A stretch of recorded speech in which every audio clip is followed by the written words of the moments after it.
What radio did you guys listen to, or did you not even bother with radio?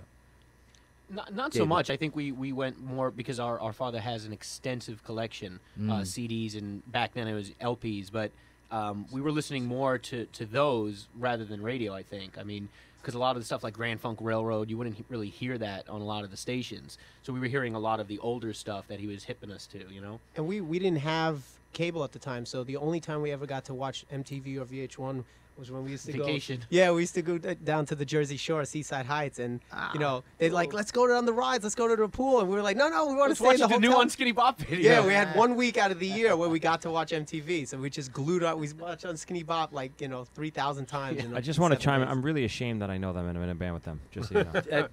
Well, Joey, I want stay in your hole. Now you were listening to avant-garde jazz, I imagine. Well, of course. Ornette Coleman. Stephen Eady. Yeah. I was listening to the good stuff like Culture Club and all the real good stuff. Oh God! But here's a kind of music that really had its heyday back in the 70s and early 80s, and yet it's the music that you guys know and love. You grew up with it. It's not really what the world looks at as being the current rock and roll scene. You know, like you guys are in Brooklyn. Everybody thinks, oh, Brooklyn. They think, Park Slope and the clubs in the downtown scene and, everybody's in black and, avant-garde this and that. That's the exact opposite of where you guys are. How do you feel about that? I mean, is it something you even think about? Absolutely. I always tell people I wish, that new show on TV now, Life on Mars, I wish I was that guy because I'd love to be growing up in the 70s. We always say that. We wish we could be, growing up in that time period.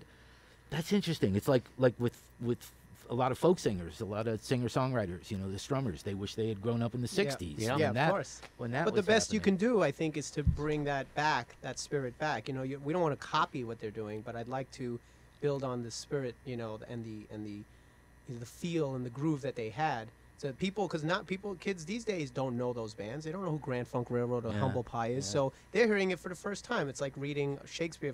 It's how old is that? But if you never read it, it's new to you. So that's hopefully what we're going to do. So is that the audience that you guys are finding? Joey, are you finding a young audience coming in? It's surprisingly, yeah. I think we have an old audience and a young audience coming in, especially from the TV show. We're seeing a lot of young people come to our shows now.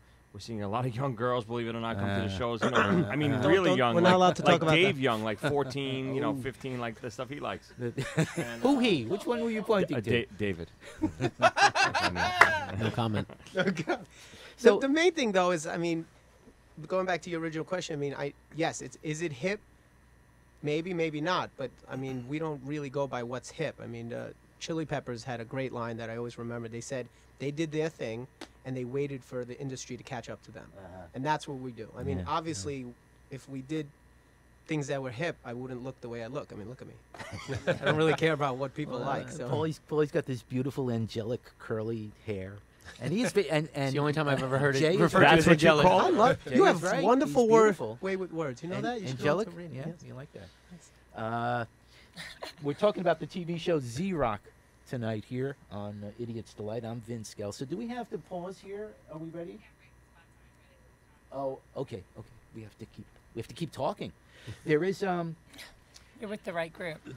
One of the interesting things that happens in the show is the inclusion of guest stars who come on playing themselves. This is part of the whole faux reality aspect of it. It's something that we've seen in some of the other shows like Curb Your Enthusiasm, and I guess the original show that did this was probably the Larry Sanders Show, where people came on the show playing a sort of a fictional version of themselves. Joan Rivers plays Dina's aunt in the show. She is Joan Rivers. She's Aunt Joan, but she's not.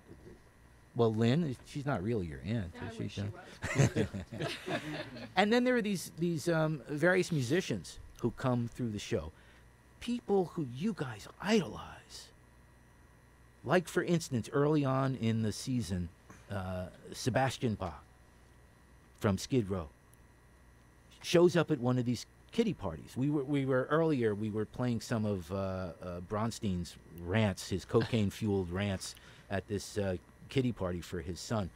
But here's a scene. Let me tell him which one it is. Another bleep-filled monologue.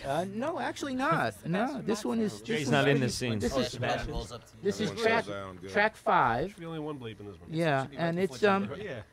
the guys are. You're sitting. It's David, Z, and Joey, and you're sitting waiting for Paulie, who's upstairs getting the riot act read to him.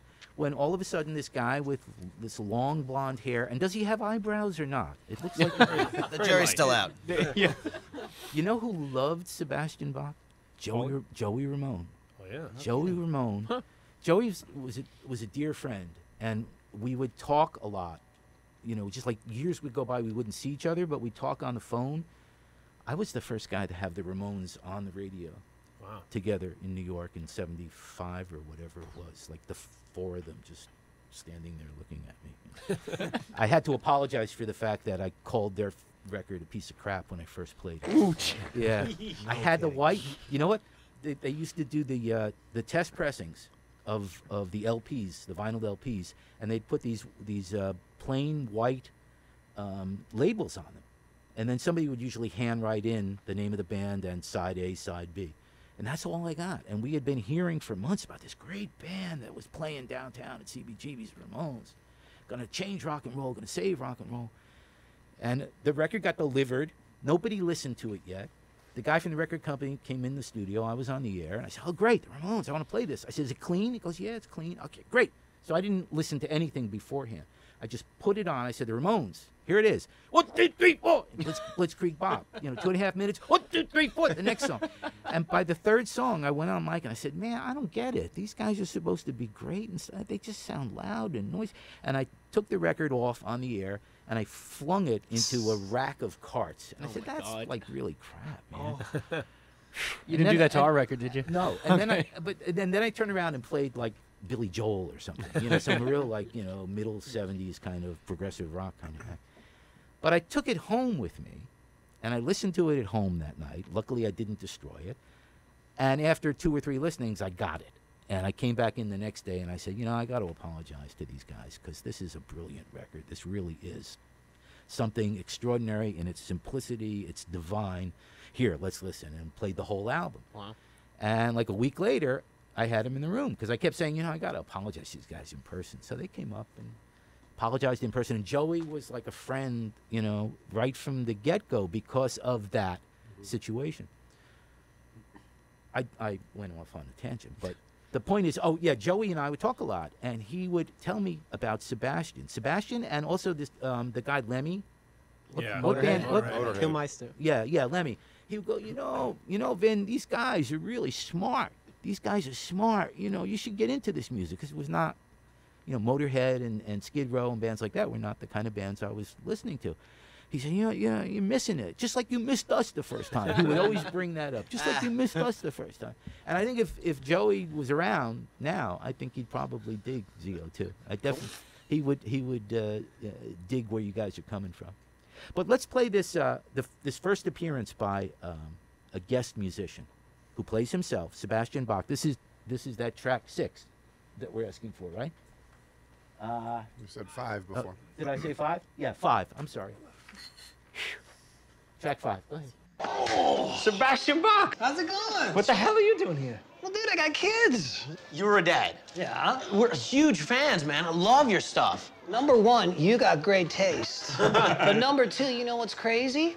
I am a huge fan of you guys. No way. Yes. Dude, that is... For real.